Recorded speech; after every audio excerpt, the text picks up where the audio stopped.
어머님, 이런 걸 왜 사오셨어요? 아람이 건강 생각 안 하세요?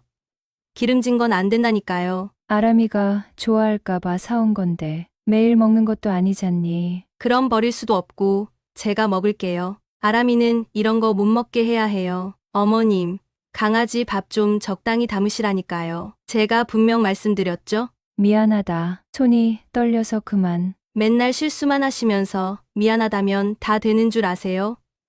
앞으로는 제발 우리 집에 오지 마세요. 제가 어머님 오시면 미쳐버릴 것 같으니까요. 엄마, 지연이가 오죽 힘들었으면 그랬겠어요. 엄마도 좀 잘하지 그랬어요. 그래?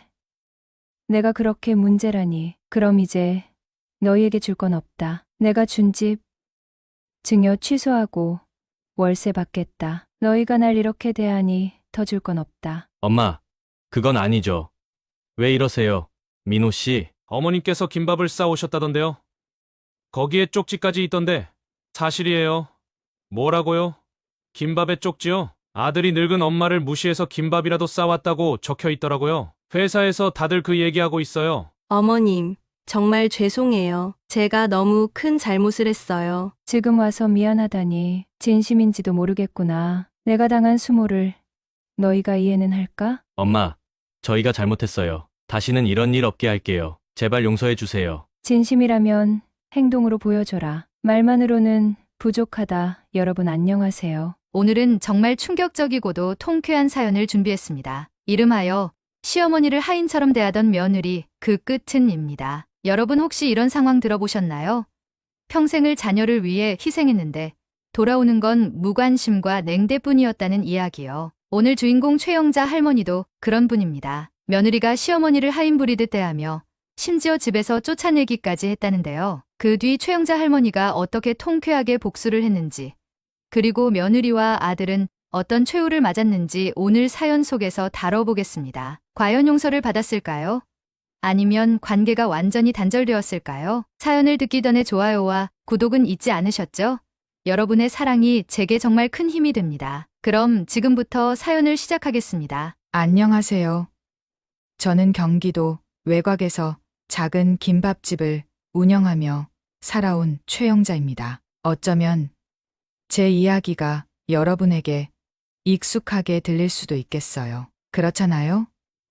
평범한 시골 할머니의 이야기처럼 보일 수도 있죠. 하지만 제가 겪어온 일들은 결코 평범하지 않았습니다. 아니, 오히려 제가 살아온 날들은 드라마보다 더 드라마틱했다고 할까요? 이 이야기를 꺼내기까지 참 많은 용기가 필요했습니다. 제 마음속에 응어리진 감정들을 풀어놓는 게 쉽지 않았거든요. 그렇지만 이제는 이 이야기를 들려드리는 게 필요하다고 생각했어요. 제 아픔과 갈등, 그리고 변화의 과정을 통해 누군가 작은 위로를 받을 수 있길 바라면서요. 제 인생은 늘 바쁘고 고단했지만 그래도 뿌듯했어요. 남편과 함께 작은 농사를 지으며 아들 재민이를 키웠고 나중엔 김밥집을 여러 손님들을 맞이하며 살았으니까요. 남편은 착하고 성실한 사람이었지만 일찍 세상을 떠났습니다. 남편이 떠난 후 혼자서 아들을 키우며 생계를 책임져야 했죠. 힘들 때도 많았지만 저는 늘 긍정적으로 살려고 노력했습니다. 재민이만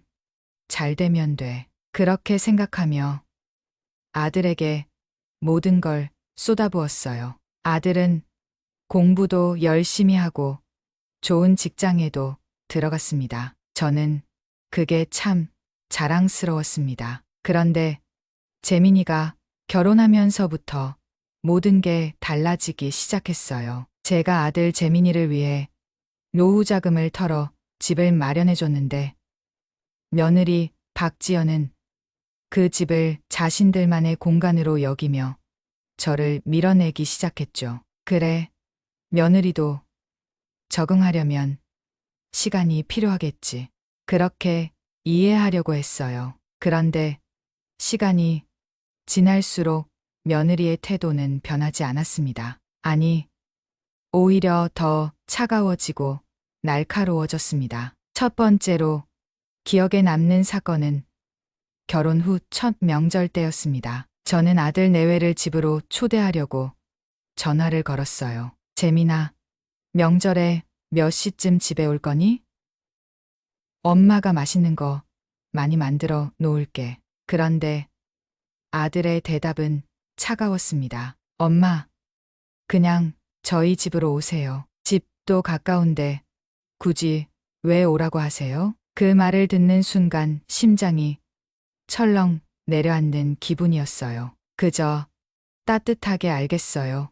엄마. 한마디만 해줬어도 좋았을 텐데 말이에요. 그날 이후로 제게는 명절이 더 이상 기다려지지 않는 날이 되었어요. 아들 내외가 제 집에 온 적도 없었고 저를 초대한 적도 없었거든요. 하지만 제가 진짜로 상처를 받은 건 손주 아람이가 태어난 후였습니다. 아람이는 저의 유일한 위안이었어요. 밝고 천진난만한 그 아이를 보면 힘든 일도 잊을 수 있었거든요. 그런데 며느리는 손주를 이용해 저를 더 힘들게 했습니다. 한 번은 손주를 보러 며느리의 집에 갔을 때의 일이었어요. 아람이를 위해 치킨과 피자를 사갔습니다. 아이가 그런 음식을 좋아하니까요. 그런데 며느리는 문을 열자마자 제 손에 들린 음식을 보고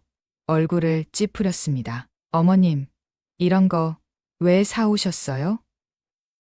아람이는 이런 기름진 음식 안 먹어요. 요즘 살도 찌고 소화도 잘 못 시켜요. 그렇게 말하고는 제 손에서 피자 상자와 치킨 봉지를 뺐더니 부엌으로 가져가 버렸어요. 당황한 저는 며느리를 쳐다보며 조심스레 물었습니다. 아람이가 좋아할까 봐 사온 건데 매일 먹는 것도 아니잖니. 어쩌다 한 번쯤은 괜찮지 않을까? 하지만 며느리는 냉정한 목소리로 대답했어요. 어머님, 아람이 건강은 제가 알아서 챙길게요. 이런 건 다음부터 사오지 마세요. 그 말을 듣는 순간 정말 서럽더군요. 그런데 더 어이없는 건 며느리가 그 음식을 혼자 먹기 시작했다는 거였어요. 분명 손주에게는 안 좋다던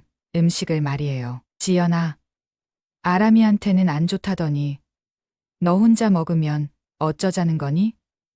제가 조심스레 물었지만 그녀는 아무렇지 않게 대답했어요. 버릴 수도 없잖아요. 저는 어른이니까 상관없죠.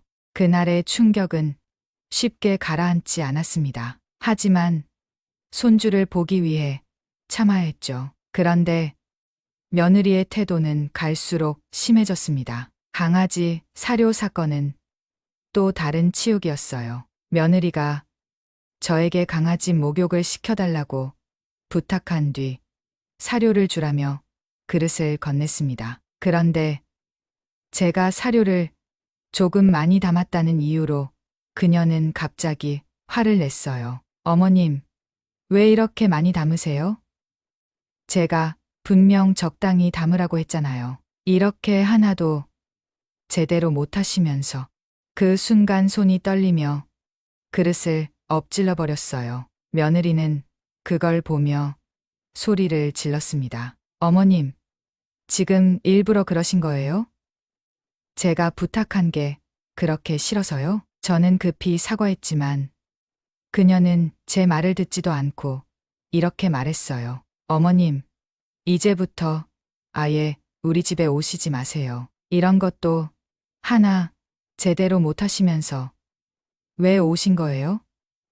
제발 다시는 오지 말아주세요. 그 말에 저는 참았던 눈물이 터지고 말았습니다. 그날 집으로 돌아오는 길에 얼마나 울었는지 몰라요. 내가 뭘 그렇게 잘못했을까?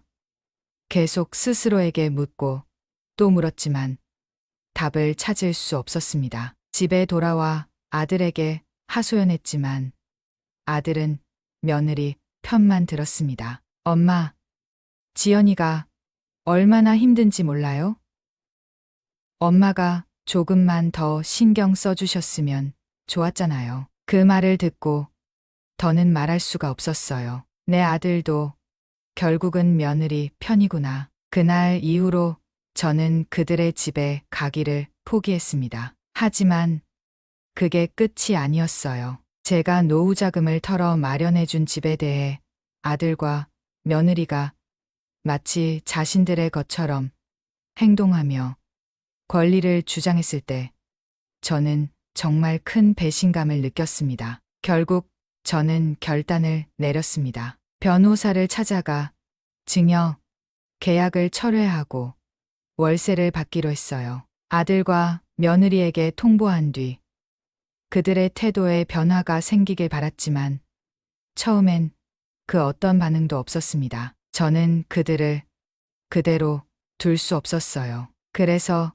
김밥집에서 단골 손님들에게 제 이야기를 털어놓기 시작했습니다. 우리 재민이가 결혼하더니 엄마를 완전히 무시하네요. 며느리도 사람 취급 안 해줘요. 그 이야기는 동네 주민들 사이에 빠르게 퍼졌습니다. 그렇게 시작된 작은 반격은 제게 새로운 힘을 줬습니다. 하지만 이 이야기는 아직 시작일 뿐이에요. 며느리와 아들, 그리고 저희 관계는 그 뒤로도 여러 갈등과 반전을 겪으며 변화하기 시작했습니다. 이제 여러분께 이 모든 과정을 솔직하게 들려드리려 합니다. 제가 겪은 아픔과 복수를 통해 여러분도 가족 간의 관계에 대해 한 번쯤 생각해보는 계기가 되길 바랍니다. 아들의 집에서 그렇게 쫓겨난 날,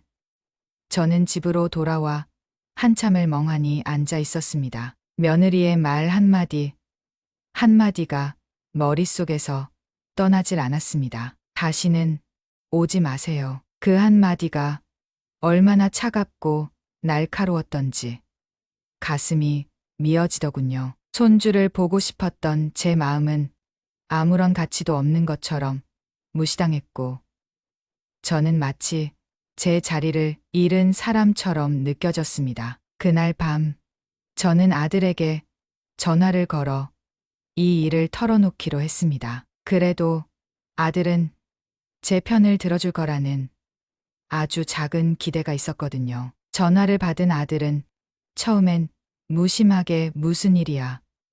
엄마라고 물었어요. 저는 서러움을 억누르며 조심스레 이야기를 꺼냈습니다. 재민아, 엄마가 오늘 내 집에서 정말 힘든 일을 겪었어. 지연이가 너무하더라. 치킨이랑 피자를 사갔더니 혼자 먹고선 나중엔 강아지 사료를 쏟았다고 화내더니 나보고 다시는 집에 오지 말래? 그런데 아들은 제 이야기를 다 듣기도 전에 한숨을 쉬며 말을 끊었습니다. 엄마, 지연이도 요즘 많이 힘들어. 엄마가 왜 그런 말을 들었는지 한번 생각해 보셨어? 재민아, 내가 뭘 그렇게 잘못했는데? 엄마가 조금만 더 신경 써줬으면 이런 일 없었겠지. 지연이는 늘 저한테 잘해주고 아무 문제도 없는데 왜 엄마랑만 문제가 생기겠어? 엄마가 조금 더 잘하지 그랬어. 그 순간 저는 할 말을 잃고 말았습니다. 내가 잘못했다고? 내가 제 평생을 바쳐 아들을 키웠는데 이제는 제 잘못이라는 말밖에 듣지 못한다니요. 그날 밤 저는 침대에 누워 잠을 청하려 했지만 도무지 잠들 수가 없었습니다. 며느리의 냉대와 아들의 차가운 말들이 계속 머릿속에서 맴돌았습니다. 가슴이 답답하고 숨을 쉴 수 없을 만큼 속이 상했어요. 그러면서도 한 가지 생각이 머릿속에서 떠나질 않았습니다. 내가 왜 이렇게까지 참아야 하지?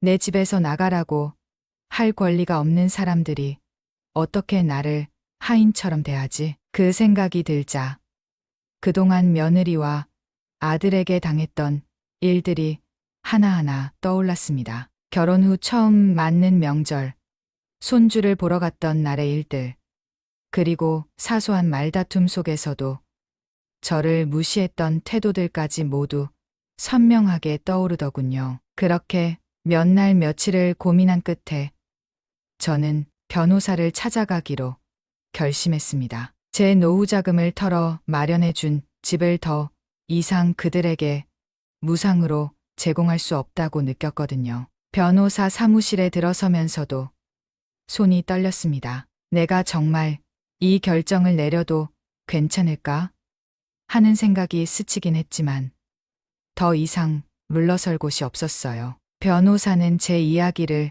차분히 들어주더니 이렇게 말했습니다. 할머님, 지금 증여를 철회하고 월세 계약으로 전환하는 건 충분히 가능하십니다. 법적으로도 문제는 없고요. 그 말에 조금 안도하면서도 마음 한편으로는 씁쓸함이 밀려왔습니다. 이 모든 걸 왜 해야만 하는지, 아들에게 왜 이런 결정을 내려야만 하는지 속이 복잡했어요. 변호사와의 상담 후 저는 아들과 며느리에게 통보하기로 했습니다. 집을 더 이상 무상으로 빌려줄 수 없고 앞으로는 월세를 받을 거라는 내용이 담긴 편지를 보냈습니다. 내용 증명을 보낸 뒤에도 제 마음은 무거웠습니다. 이게 정말 맞는 결정일까? 혹시 내가 너무 감정적으로 판단한 건 아닐까? 하지만 아들과 며느리의 반응은 제 생각보다 더 냉담했습니다. 아무런 전화도 메시지도 오지 않았거든요. 그들이 제 결정을 무시하는 것 같았어요. 이대로 두고 볼 수는 없었습니다. 저는 김밥집을 운영하며 단골 손님들에게 제 이야기를 하나둘씩 털어놓기 시작했어요. 우리 아들이 결혼하고 나서는 엄마를 사람 취급도 안 하네요. 며느리는 하인처럼 대하고요. 처음엔 조심스레 꺼냈던 이야기였지만 한두 명에게 말하다 보니 금세 동네에 소문이 퍼지기 시작했습니다. 아파트 주민들 사이에서는 최 씨 할머니네 아들이 엄마를 무시한다더라. 며느리는 시어머니를 사람 취급도 안 한다더라. 는 이야기가 퍼져나갔습니다. 손님들 중에는 저를 위로하는 사람도 있었고 분노를 대신 표출해 주는 사람도 있었습니다. 어머님, 그런 아들이랑 며느리는 놔두세요. 어떻게 부모님한테 그럴 수 있죠? 그런 위로의 말들이 저를 조금씩 다독였지만 여전히 속이 시원하지는 않았습니다. 그러던 어느 날 저는 한 발 더 나아가기로 결심했습니다. 아들의 회사에 김밥을 싸들고 찾아가기로 한 거죠. 아들의 무관심과 며느리의 냉대를 직원들 앞에서 드러내고 싶었거든요. 김밥을 회사로 가져가며 직원들에게 하나씩 나누어 주면서 말했습니다. 안녕하세요. 저는 재민이 엄마입니다. 요즘 재민이가 저를 만나주지 않아서 이렇게 김밥이라도 싸서 왔어요. 어머니를 무시하는 아들이 얼마나 큰 잘못인지 여러분도 알아주시길 바라는 마음으로요. 직원들은 당황한 얼굴로 저를 쳐다봤습니다. 그리고 김밥에 끼워 넣은 쪽지를 읽었죠. 쪽지에는 이렇게 적혀 있었습니다. 노후 자금을 털어 집을 마련해줬지만 그들은 저를 하인처럼 대하며 무시합니다. 어머니를 무시하는 아들이 있습니다. 그날 회사에서의 일은 빠르게 퍼져나갔습니다. 제 아들은 회사에서 큰 곤란을 겪었고 며느리는 동네 학부모들 사이에서 고립되기 시작했어요. 시간이 지나 결국 아들과 며느리가 제게 찾아왔습니다. 무릎을 꿇고 용서를 구했지만 저는 그들의 진심을 믿기 어려웠습니다. 그들이 정말로 뉘우치고 있는 건지 아니면 단지 자신들의 상황을 만회하기 위한 쇼인 건지 알 수 없었거든요. 하지만 한 가지는 확실했습니다. 저는 더 이상 예전처럼 그들의 요구에 응해주는 사람이 되지 않기로 결심했어요. 그들의 행동이 진심이라면 시간이 지나면 드러나겠죠. 아니면 또다시 실망할 날이 올지도 모르겠지만 이제는 스스로를 지키는 게 먼저라는 걸 깨달았습니다. 발단의 끝에서 저는 저 자신을 위해 새로운 결단을 내렸습니다. 이제는 아들과 며느리의 진심을 확인하며 저만의 길을 걷기로요. 앞으로 어떤 일이 벌어질지는 모르겠지만 저는 이 모든 갈등 속에서 조금씩 강해지고 있다는 걸 느낍니다. 며느리와 아들이 제 앞에서 무릎을 꿇고 용서를 구한 후 제 마음은 한동안 복잡했습니다. 그들이 흘렸던 눈물과 떨렸던 목소리가 진심이라면 저는 용서를 하는 게 맞겠지만 마음 한편에서는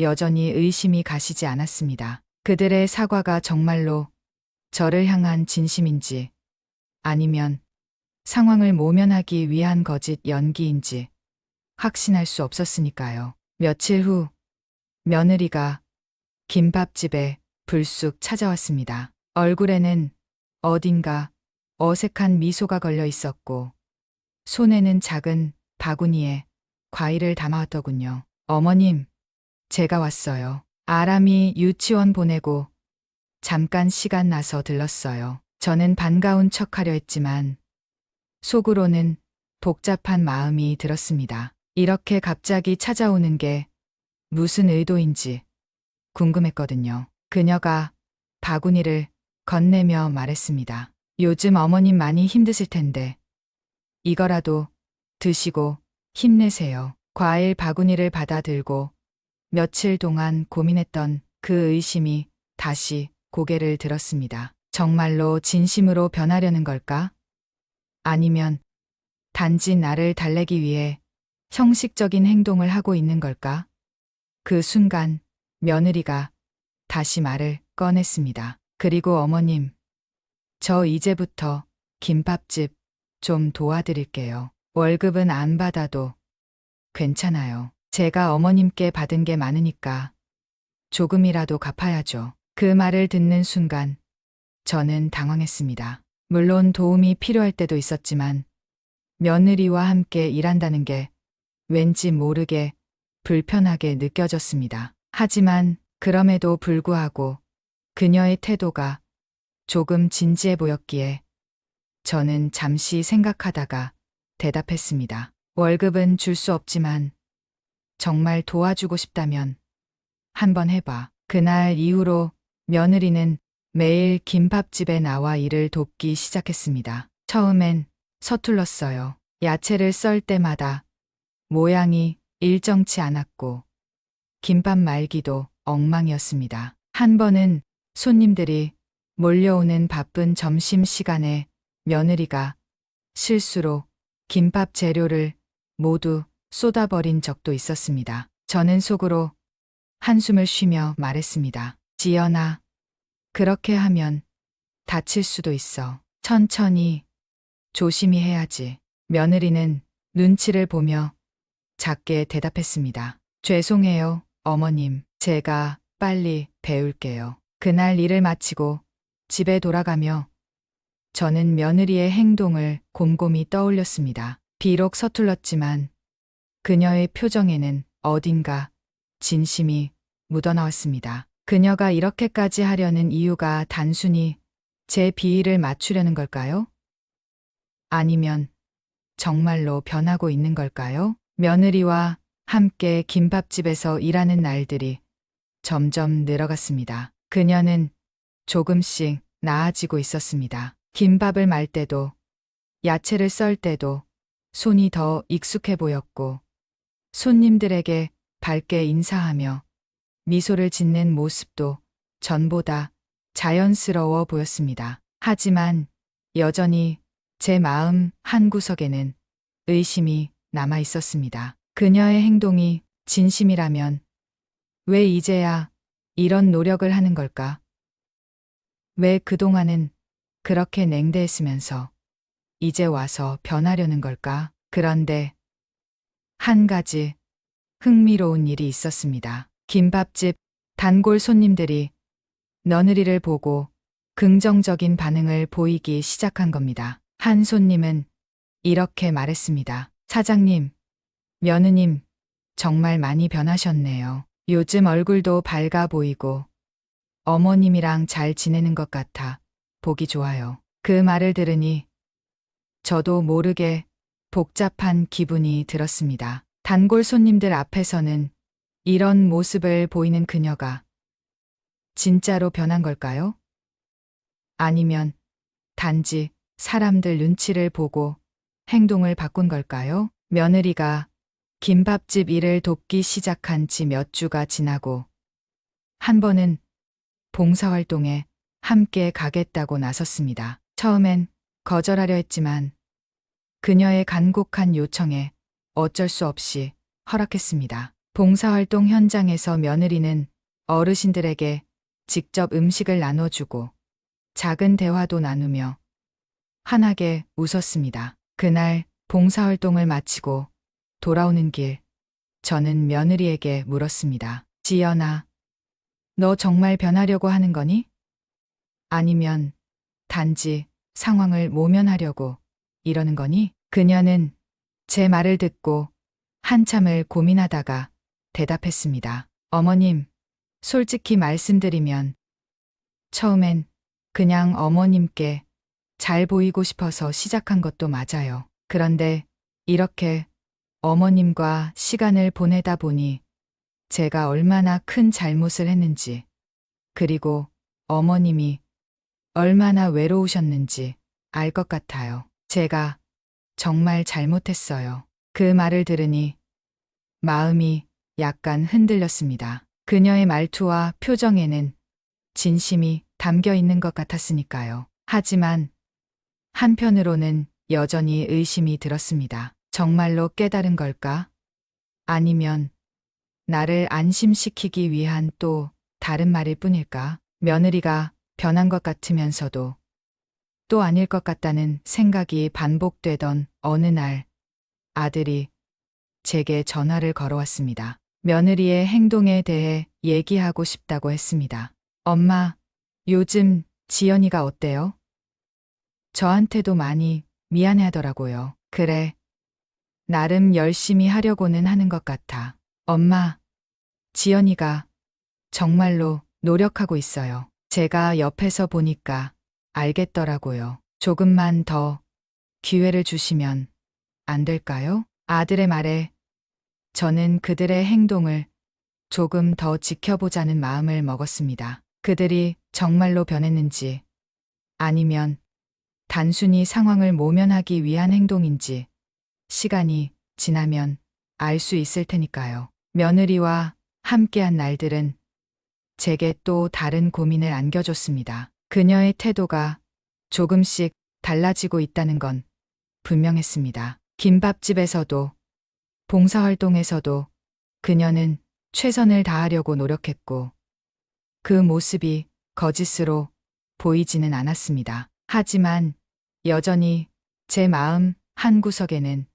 조심스러운 의심이 남아 있었습니다. 그동안 받은 상처는 하루아침에 치유될 수 없었으니까요. 그렇지만 한 가지는 확실했습니다. 그녀의 변화가 진심인지 아닌지는 결국 시간이 증명할 거라는 사실이요. 저는 그 시간을 기다리기로 했습니다. 진심이 아니라면 결국 다시 멀어질 것이고, 진심이라면 조금씩 서로를 이해하게 되겠죠. 그렇게 저는 며느리와의 새로운 관계를 만들어가기 위해 조금씩 마음의 문을 열기 시작했습니다. 하지만 여전히 그 문은 완전히 열리지는 않았습니다. 며느리와 함께 김밥집에서 일한 지 몇 달이 지났습니다. 그녀의 행동은 꾸준히 변해가고 있었고, 손님들 사이에서도 그녀를 보는 시선이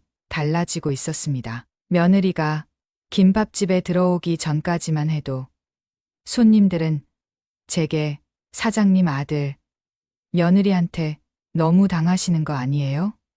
같은 말을 자주 했었습니다. 그런데 이제는 며느님 많이 좋아지셨네요. 보기 좋아요. 라는 말을 더 많이 듣게 되었죠. 하지만 저는 여전히 마음 한구석에 의심을 떨쳐낼 수 없었습니다. 그녀가 정말로 변한 걸까? 아니면 이 모든 게 계산된 행동일까? 그 의심은 어느 날 다시 강하게 고개를 들었습니다. 김밥집에 며느리가 혼자 있는 날이었어요. 저는 재료를 사러 시장에 다녀오던 길에 우연히 김밥집 창문 너머로 며느리가 통화를 하는 모습을 보게 됐습니다. 그녀의 표정은 평소와는 달리 굳어 있었고 통화 내용이 약간 들렸습니다. 어머님이 이제는 완전히 믿으시는 것 같아요. 그러니까 조금만 더 하면 될 것 같아요. 그 말을 듣는 순간 제 심장이 철렁 내려앉았습니다. 그 짧은 한 문장이 머릿속에서 반복되며 큰 혼란을 가져왔습니다. 조금만 더 하면 될 것 같아요. 라는 말이 의미하는 바가 무엇일까요? 정말 그녀가 진심으로 변한 게 아니라 그저 저를 안심시키기 위해 연기하고 있었던 걸까요? 집으로 돌아온 저는 한동안 멍하니 앉아 있었습니다. 그동안 그녀가 보여줬던 모습과 통화에서 들었던 그 한마디가 머릿속에서 충돌하며 제 마음을 뒤흔들었죠. 내가 너무 쉽게 믿었던 걸까? 아니면 그 말을 내가 오해한 걸까?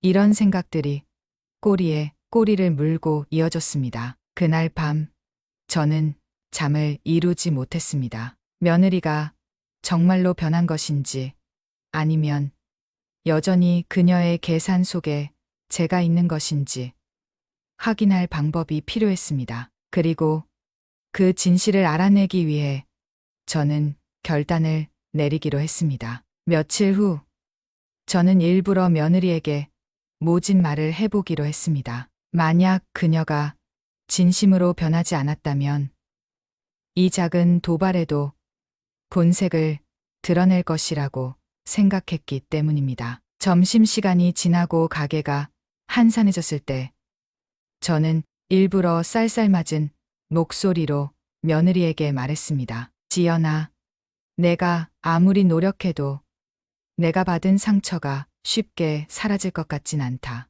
내가 이렇게 한다고 해서 내가 다 용서할 거라는 기대는 하지 마. 며느리는 잠시 멈칫하더니 조용히 고개를 끄덕였습니다. 어머님, 그 말씀이 당연해요. 제가 얼마나 큰 잘못을 했는데 어머님께서 쉽게 용서하실 거라고 생각하지 않아요. 다만 제가 정말로 변하고 있다는 걸 조금씩 보여드리고 싶어요. 그녀의 말은 진심 같았습니다. 하지만 저는 여전히 의심스러웠습니다. 그녀의 표정도 말투도 모두 진심처럼 보였지만 마음 한구석에서는 여전히 그 통화 내용이 떠올랐기 때문이죠. 며느리의 태도와 행동은 여전히 꾸준했습니다. 매일 아침 김밥집에 나와 일을 도왔고 저와 함께 봉사활동도 다녔습니다. 손님들에게도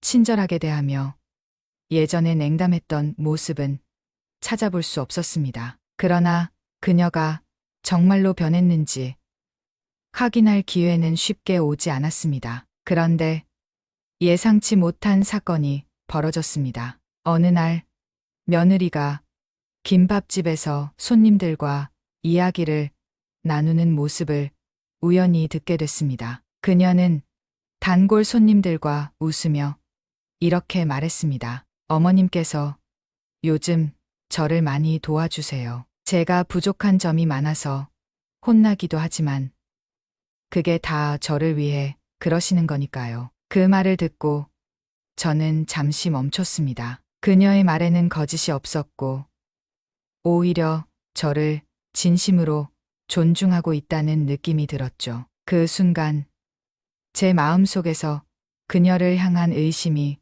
조금씩 풀리는 것 같았습니다. 하지만 의심이 완전히 사라지지는 않았습니다. 그러던 중 아들이 저를 찾아왔습니다. 그는 머리를 긁적이며 말했습니다. 엄마, 지연이가 요즘 많이 노력하는 거 아시죠?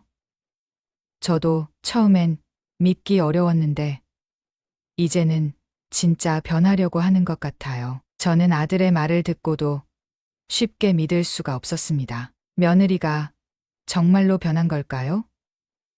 아니면 이 모든 게 둘이 짜고 친 연극일까요? 며느리의 행동을 지켜보며 고민하던 어느 날 뜻밖의 일이 벌어졌습니다. 김밥집의 한 중년 여성이 찾아왔습니다. 그녀는 다짜고짜 저를 보고 큰 소리로 말했습니다. 당신이 최영자 씨 맞아요? 아드님과 며느리 얘기를 온 동네에 떠들고 다녔다면서요? 그녀의 말에 김밥집은 순식간에 조용해졌습니다. 주변에 있던 손님들 모두 숨을 죽인 채 그 여성을 쳐다봤습니다. 저는 당황했지만 차분하게 대답했습니다. 그렇습니다. 하지만 제가 겪었던 일들을 말한 것뿐입니다. 그 여성은 저를 노려보며 말했습니다. 당신 때문에 제 딸, 그러니까 강신 며느리가 요즘 얼마나 힘든지 알아요?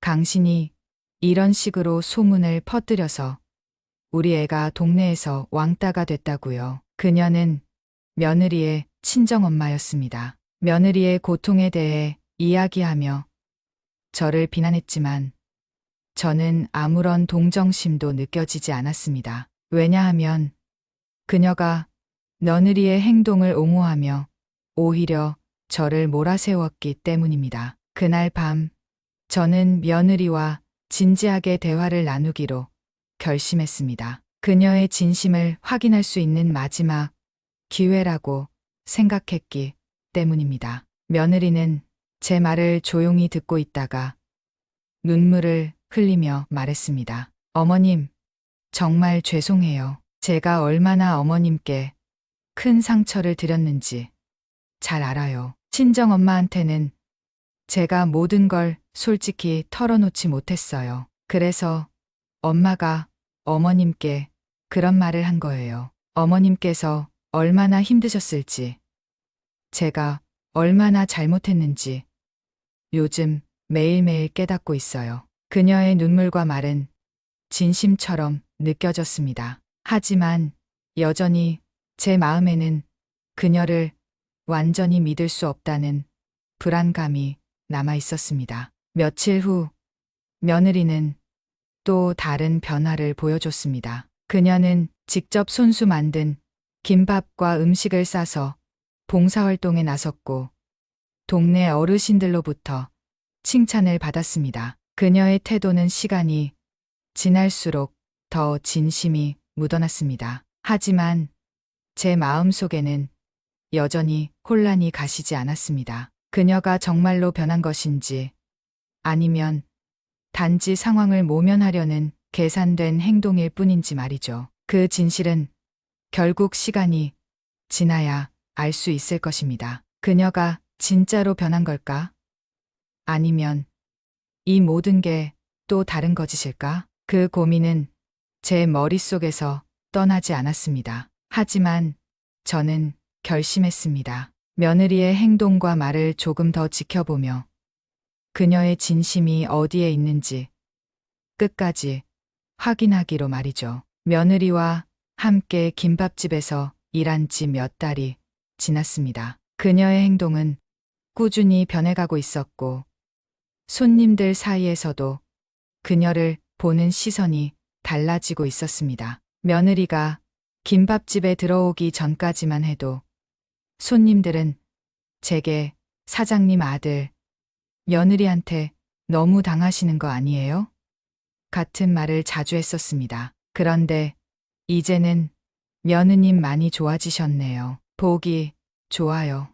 라는 말을 더 많이 듣게 되었죠. 하지만 저는 여전히 마음 한구석에 의심을 떨쳐낼 수 없었습니다. 그녀가 정말로 변한 걸까? 아니면 이 모든 게 계산된 행동일까? 그 의심은 어느 날 다시 강하게 고개를 들었습니다. 김밥집에 며느리가 혼자 있는 날이었어요. 저는 재료를 사러 시장에 다녀오던 길에 우연히 김밥집 창문 너머로 며느리가 통화를 하는 모습을 보게 됐습니다. 그녀의 표정은 평소와는 달리 굳어 있었고 통화 내용이 약간 들렸습니다. 어머님이 이제는 완전히 믿으시는 것 같아요. 그러니까 조금만 더 하면 될 것 같아요. 그 말을 듣는 순간 제 심장이 철렁 내려앉았습니다. 그 짧은 한 문장이 머릿속에서 반복되며 큰 혼란을 가져왔습니다. 조금만 더 하면 될 것 같아요. 라는 말이 의미하는 바가 무엇일까요? 정말 그녀가 진심으로 변한 게 아니라 그저 저를 안심시키기 위해 연기하고 있었던 걸까요? 집으로 돌아온 저는 한동안 멍하니 앉아 있었습니다. 그동안 그녀가 보여줬던 모습과 통화에서 들었던 그 한마디가 머릿속에서 충돌하며 제 마음을 뒤흔들었죠. 내가 너무 쉽게 믿었던 걸까? 아니면 그 말을 내가 오해한 걸까?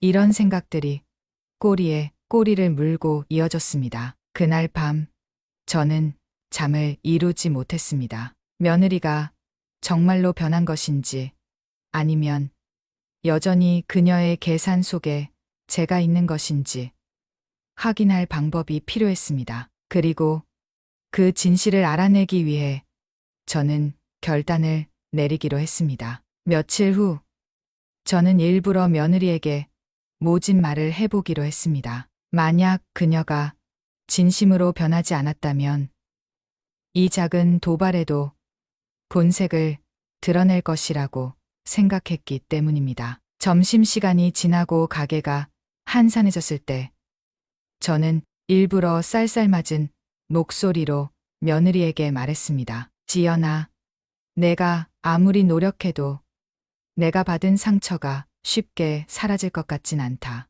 내가 이렇게 한다고 해서 내가 다 용서할 거라는 기대는 하지 마. 며느리는 잠시 멈칫하더니 조용히 고개를 끄덕였습니다. 어머님, 그 말씀이 당연해요. 제가 얼마나 큰 잘못을 했는데 어머님께서 쉽게 용서하실 거라고 생각하지 않아요. 다만 제가 정말로 변하고 있다는 걸 조금씩 보여드리고 싶어요. 그녀의 말은 진심 같았습니다. 하지만 저는 여전히 의심스러웠습니다. 그녀의 표정도 말투도 모두 진심처럼 보였지만 마음 한구석에서는 여전히 그 통화 내용이 떠올랐기 때문이죠. 며느리의 태도와 행동은 여전히 꾸준했습니다. 매일 아침 김밥집에 나와 일을 도왔고 저와 함께 봉사활동도 다녔습니다. 손님들에게도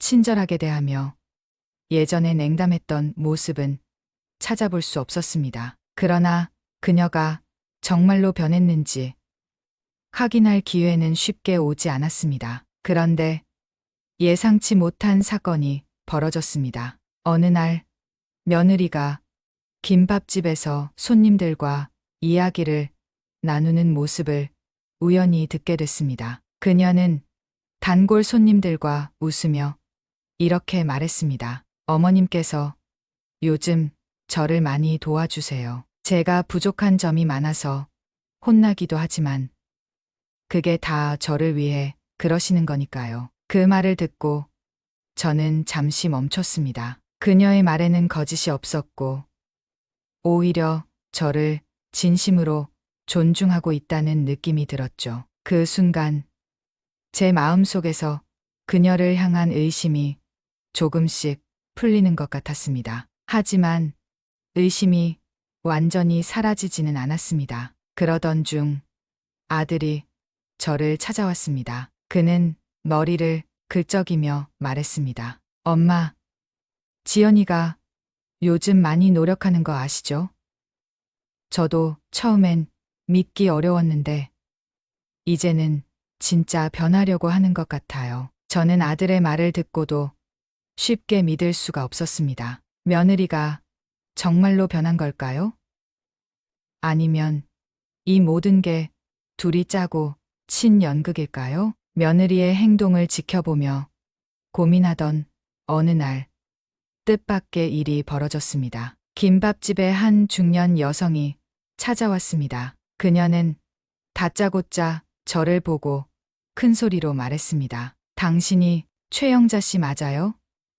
아드님과 며느리 얘기를 온 동네에 떠들고 다녔다면서요? 그녀의 말에 김밥집은 순식간에 조용해졌습니다. 주변에 있던 손님들 모두 숨을 죽인 채 그 여성을 쳐다봤습니다. 저는 당황했지만 차분하게 대답했습니다. 그렇습니다. 하지만 제가 겪었던 일들을 말한 것뿐입니다. 그 여성은 저를 노려보며 말했습니다. 당신 때문에 제 딸, 그러니까 강신 며느리가 요즘 얼마나 힘든지 알아요?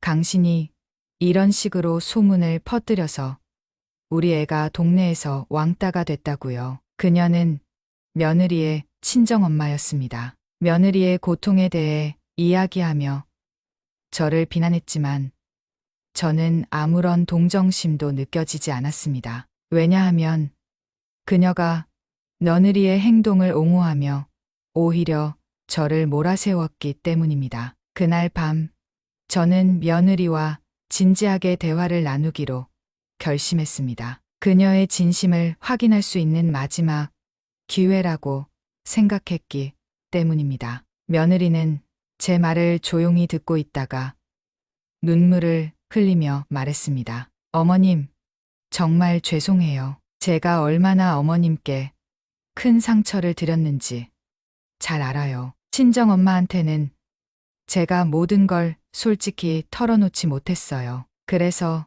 엄마가 어머님께 그런 말을 한 거예요. 어머님께서 얼마나 힘드셨을지, 제가 얼마나 잘못했는지 요즘 매일매일 깨닫고 있어요. 그녀의 눈물과 말은 진심처럼 느껴졌습니다. 하지만 여전히 제 마음에는 그녀를 완전히 믿을 수 없다는 불안감이 남아 있었습니다. 며칠 후 며느리는 또 다른 변화를 보여줬습니다. 그녀는 직접 손수 만든 김밥과 음식을 싸서 봉사활동에 나섰고 동네 어르신들로부터 칭찬을 받았습니다. 그녀의 태도는 시간이 지날수록 더 진심이 묻어났습니다. 하지만 제 마음속에는 여전히 혼란이 가시지 않았습니다. 그녀가 정말로 변한 것인지 아니면 단지 상황을 모면하려는 계산된 행동일 뿐인지 말이죠. 그 진실은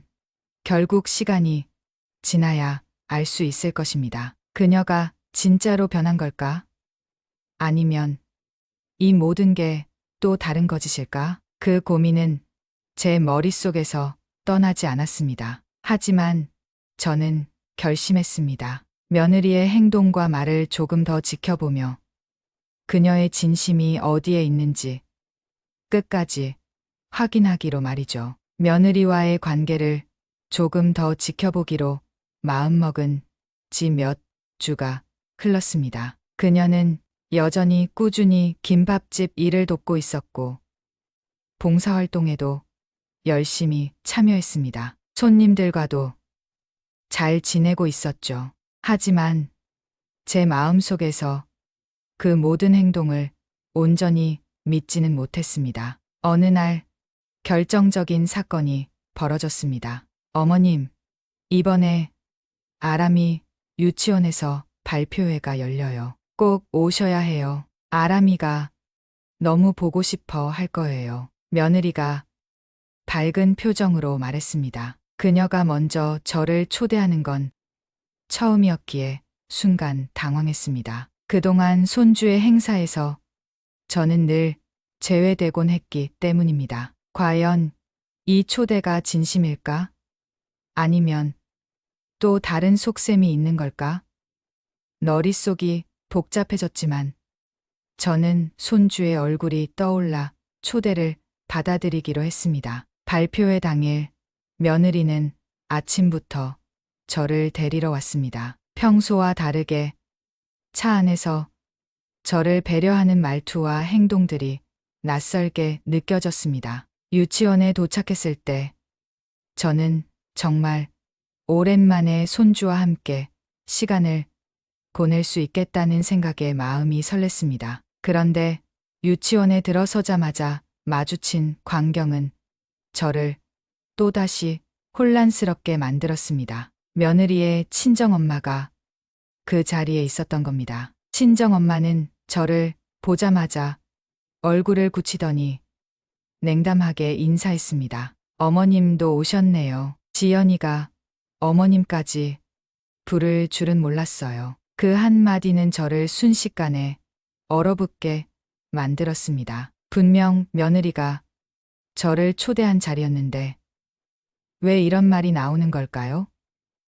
저를 초대하는 게 그녀의 진심이었다면 친정엄마의 이런 태도는 뭔가 앞뒤가 맞지 않았습니다. 행사가 끝난 뒤 손주가 뛰어와 제 품에 안겼습니다. 할머니, 오늘 와주셔서 정말 고마워요. 할머니가 있어서 제가 발표도 잘했어요. 손주의 밝은 미소를 보며 마음이 조금은 풀렸습니다. 하지만 여전히 며느리와 그녀의 친정엄마가 나누는 속닥거림이 신경 쓰였습니다. 그들의 대화가 들리지는 않았지만 저를 힐끔거리며 짓는 표정들이 제 의심을 더 깊게 만들었습니다. 집으로 돌아오는 길, 며느리는 아무렇지 않은 듯 대화를 이어갔습니다. 어머님, 오늘 아람이가 정말 기뻐했어요. 어머님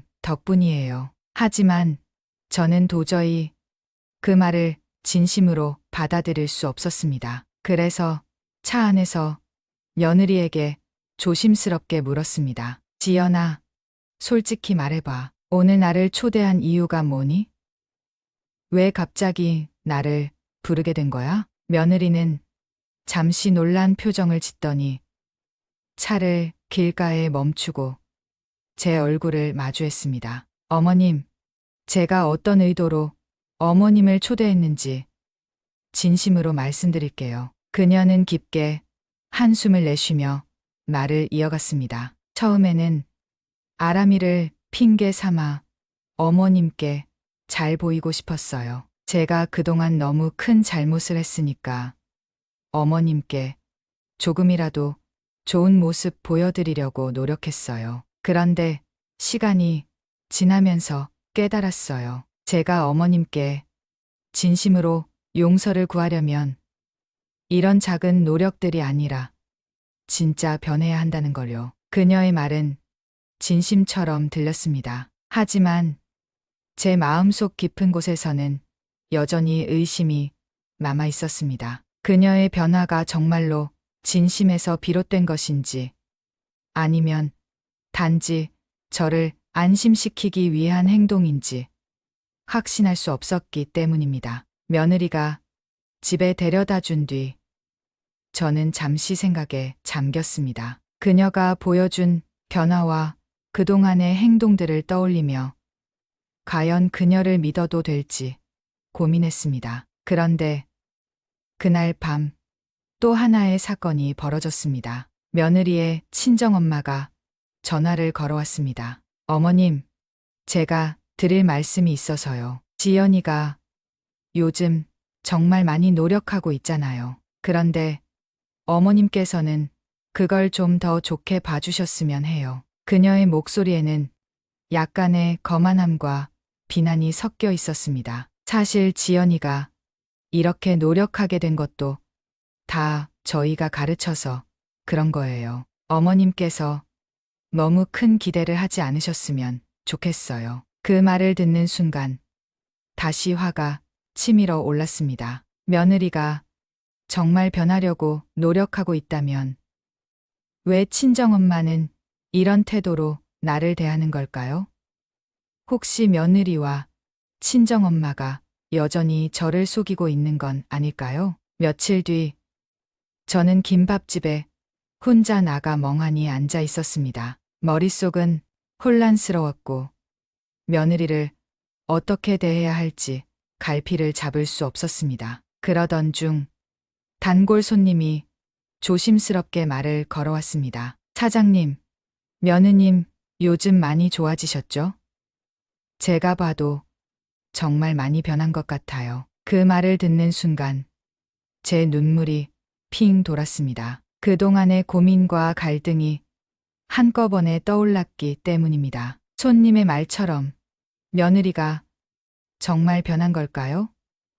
아니면 여전히 제가 그녀의 진심을 제대로 보지 못하고 있는 걸까요? 그날 밤 저는 아들과 며느리를 집으로 불러냈습니다. 그리고 그들에게 마지막으로 물었습니다. 너희가 정말로 진심으로 나를 대하고 있는 거니? 아니면 이 모든 게 단지 나를 안심시키기 위한 연극이니? 아들과 며느리는 고개를 숙이고 한참 동안 말이 없었습니다. 그리고 며느리가 먼저 입을 열었습니다. 어머님, 저는 어머님께 진심으로 사과드리고 싶어요. 하지만 어머님께서 제 진심을 믿어주실지는 어머님의 선택이에요. 제가 할 수 있는 건 계속해서 제 진심을 행동으로 보여드리는 것 뿐이에요. 그녀의 말은 이번에도 진심처럼 들렸습니다. 하지만 저는 여전히 의심과 불안을 떨쳐낼 수 없었습니다. 그래서 마지막으로 이렇게 말했습니다. 알겠다. 하지만 나는 아직 너희를 완전히 믿을 수 없어. 너희가 정말로 변했다는 걸 시간이 더 지나야 알 수 있을 것 같다. 이 대화를 끝으로 저는 아들과 며느리와의 관계를 조금 더 지켜보기로 결심했습니다. 그들의 행동과 진심이 시간이 지나면서 어떤 방향으로 흘러갈지 그것만이 제 의심을 풀 수 있는 유일한 방법이라고 생각했습니다. 그들의 변화가 진짜라면 결국 시간이 증명해 줄 거야. 하지만 그때까지는 절대 내 마음을 쉽게 열지는 않을 거야. 제 마음속의 결심은 단단해졌지만 여전히 갈등은 끝나지 않았습니다. 며느리와 아들의 행동을 지켜보기로 결심한 뒤로 몇 달이 흘렀습니다. 며느리는 여전히 김밥집 일을 돕고 있었고 봉사활동에도 적극적으로 참여했습니다. 그녀의 행동에는 이전보다 더 많은 진심이 담겨 있는 것처럼 보였지만 제 마음속의 의심은 쉽사리 사라지지 않았습니다. 어느 날 아침 저는 김밥집에 도착해 주방 문을 열고 깜짝 놀랐습니다. 며느리가 이미 와서 주방을 청소하고 있었습니다. 보통 그녀는 제가 도착한 뒤에 일을 시작했는데 오늘은 조금 달랐습니다. 어머님, 오늘은 제가 먼저 와서 준비하고 싶었어요. 어머님이 항상 수고하시니까 오늘만큼은 제가 다 해보고 싶었거든요. 그녀의 말에 저는 잠시 멍하니 그녀를 바라봤습니다. 정말 그녀가 변한 것일까? 아니면 여전히 나를 속이기 위한 연극일까? 마음 한편에서 불신이 또 고개를 들었지만 일단 그녀의 도움을 받기로 했습니다. 그날 김밥집은 평소보다 더 바빴습니다. 손님들이 끊임없이 밀려들었지만 며느리는 한 번도 불평하지 않았습니다. 그녀는 서툴지만 최선을 다해 손님들을 응대했고 때때로 저를 도와 주방에서도 열심히 움직였습니다. 한 단골 손님이 그녀를 보고 저에게 말을 걸었습니다. 사장님, 며느님, 정말 많이 변하셨네요. 보기 좋아요. 이렇게 열심히 일하는 걸 보니 진짜 마음이 바뀌신 것 같아요. 그 말을 듣는 순간 제 마음에 작은 변화가 생겼습니다. 정말 그녀가 변한 걸까요? 손님들의 칭찬은 저에게도 위로가 되었지만 여전히 제 안에는 의심이 남아 있었습니다. 며칠 뒤 봉사활동을 마치고 돌아온 저를 기다리고 있는 사람이 있었습니다. 아들과 며느리가 집 앞에 서 있더군요. 손에 작은 선물 상자를 든 그들의 모습은 낯설면서도 어딘가 어색해 보였습니다. 엄마, 오늘 저희가 꼭 드릴 말씀이 있어서 이렇게 찾아왔어요. 아들이 조심스럽게 말문을 열었고 며느리가 선물 상자를 건넸습니다. 어머님, 그동안 저희가 정말 큰 잘못을 했어요. 이건 저희가 준비한 작은 선물이에요. 어머님께 저희의 마음을 조금이라도 전하고 싶어서요. 선물 상자를 열어보니 손편지와 함께 아람이의 사진이 담긴 작은 앨범이 있었습니다. 손편지에는 그동안의 잘못을 반성하며 진심으로 사과하는 내용이 적혀 있었습니다. 특히 며느리의 글에는 눈물이 묻은 자국까지 보였습니다. 그날 저녁 저는 한참 동안 손편지를 읽으며 생각에 잠겼습니다. 며느리와 아들이 보여준 변화는 분명 이전과 달랐습니다. 하지만 그들의 진심을 완전히 믿어도 될지 여전히 망설여졌습니다. 그런데 손주의 사진을 바라보는 순간 문득 이런 생각이 들었습니다. 내가 이 아이의 미래를 위해 무엇을 할 수 있을까? 과연 나의 의심과 고집이 이 아이에게 좋은 영향을 줄 수 있을까? 손주 아람이는 늘 밝은 웃음으로 저를 반겼고 저에게 무조건적인 사랑을 보여줬습니다. 그의 행복을 위해서라도 나는 이 관계를 다시 생각해봐야 할 때가 온 것 같았습니다. 며칠 뒤 저는 아들과 며느리를 집으로 불렀습니다. 그들에게 솔직한 제 마음을 전하기로 했습니다. 지연아, 재민아, 너희가 그동안 보여준 변화들을 지켜보면서 많은 생각을 했어. 너희가 진심으로 변하려고 노력한 것도 느껴지고 나를 위해 애쓰고 있다는 것도 알겠어. 그들의 얼굴에 긴장감이 서렸지만 저는 계속 말을 이어갔습니다. 하지만 나도 그동안 너무 큰 상처를 받아서 쉽게 마음을 열기가 어려웠어. 그래서 시간이 필요했나 봐. 그 순간 며느리가 고개를 들고 눈물을 흘리며 말했습니다. 어머님, 정말 죄송해요. 제가 어머님께 너무 큰 상처를 드린 걸 알기에 그걸 회복하는데 시간이 오래 걸릴 거라는 걸 알아요. 그래도 저희에게 기회를 주세요. 앞으로 더 잘할게요. 그들의 진심 어린 태도에 결국 저는 마음을 열기로 결심했습니다. 알겠어. 이제부터 다시 시작해보자. 서로 노력하면서 천천히 관계를 회복해가자. 아들과 며느리는 눈물을 흘리며 제 말을 받아들였습니다. 그날 이후 우리 가족은 조금씩 변화하기 시작했습니다. 며느리는 계속해서 김밥집 일을 도왔고 봉사활동에도 더 적극적으로 참여했습니다. 아들도 시간 날 때마다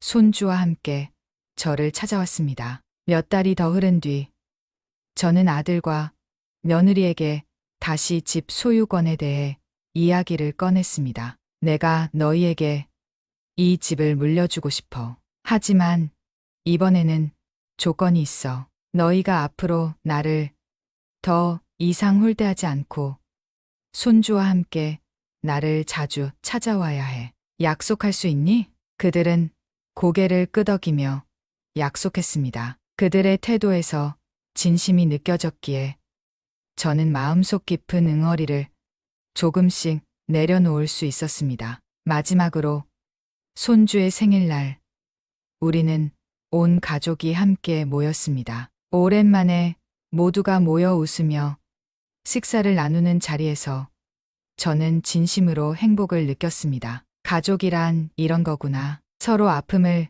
주고받을 수도 있지만 결국 다시 화해하고 함께할 수 있는 존재. 그날 밤 저는 아들과 며느리, 손주를 보며 이렇게 다짐했습니다. 이제는 나도 너희를 믿어보려고 한다. 우리 가족이 더 단단해질 수 있도록 함께 노력하자. 그렇게 우리 가족은 다시 하나가 되기 위해 조금씩 앞으로 나아갔습니다. 오늘 사연 어떻게 들으셨나요?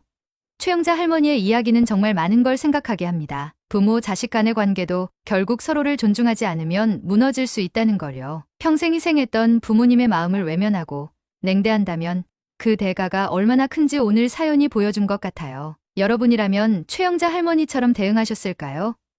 아니면 다른 방법을 선택하셨을까요? 댓글로 여러분의 생각을 공유해 주세요.